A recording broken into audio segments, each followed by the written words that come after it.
डिम्पल को नहीं मिली थी फूटी कौड़ी। राजेश खन्ना ने मौत से पहले बदल दी थी वसीयत। इस शख्स पर लुटाया था खजाना। राजेश खन्ना अपनी प्रोफेशनल लाइफ के साथ साथ पर्सनल लाइफ से भी खूब चर्चा में रहे थे। काका की रियल लाइफ तो जबरदस्त थी, लेकिन रियल लाइफ में बहुत उथल पुथल हुई। डिम्पल को नहीं मिली थी फूटी कौड़ी। राजेश खन्ना ने मौत से पहले बदल दी थी वसीयत।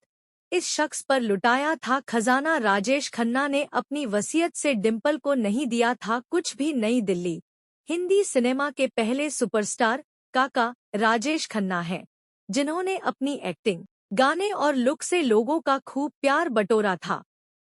आज भी राजेश खन्ना की फिल्में और गानों का जलवा है। 60 और 70 के दशक में बॉलीवुड में उनका सिक्का चलता था और 70 के अंत तक आते आते उनका स्टारडम फीका पड़ने लगा था। राजेश खन्ना अपनी प्रोफेशनल लाइफ के साथ साथ पर्सनल लाइफ से भी खूब चर्चा में रहे थे। काका की रियल लाइफ तो जबरदस्त थी, लेकिन रियल लाइफ में बहुत उथल पुथल हुई। राजेश खन्ना का 18 जुलाई 2012 को 69 साल की उम्र में निधन हो गया था। राजेश खन्ना ने अपनी मौत से पहले अपनी वसीयत स्टार वाइफ डिम्पल कपाड़िया के नाम नहीं की थी। डिम्पल को स्टार हस्बैंड राजेश खन्ना की वसीयत से एक फूटी कौड़ी नहीं मिली थी। पत्नी से होती रहती थी लड़ाई। राजेश और डिम्पल की शादी साल 1973 में हुई थी। इस शादी से कपल को 2 बेटियां ट्विंकल और रिंकी खन्ना हुईं।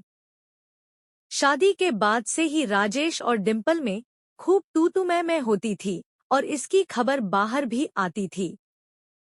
राजेश अपनी मौत से पहले खूब बीमार रहने लगे थे और उन्हें इस बात का आभास हो गया था कि वह अब बचेंगे नहीं। ऐसे में उन्होंने अपनी वसीयत बनवाई, लेकिन पत्नी का नाम इस वसीयत में नहीं जोड़ा गया। यासिर उस्मान की किताब कुछ तो लोग कहेंगे में इसका जिक्र भी है। गौरतलब है कि जब डिम्पल से वसीयत के बारे में पूछा गया तो उन्होंने कहा उन्हें कुछ नहीं चाहिए, जो भी देना है उनके बच्चों को दे दीजिए। राजेश खन्ना ने किसके नाम की प्रॉपर्टी? पत्नी की बात सुनने के बाद राजेश खन्ना ने अपनी पूरी प्रॉपर्टी अपनी दोनों बेटियों के नाम कर दी थी।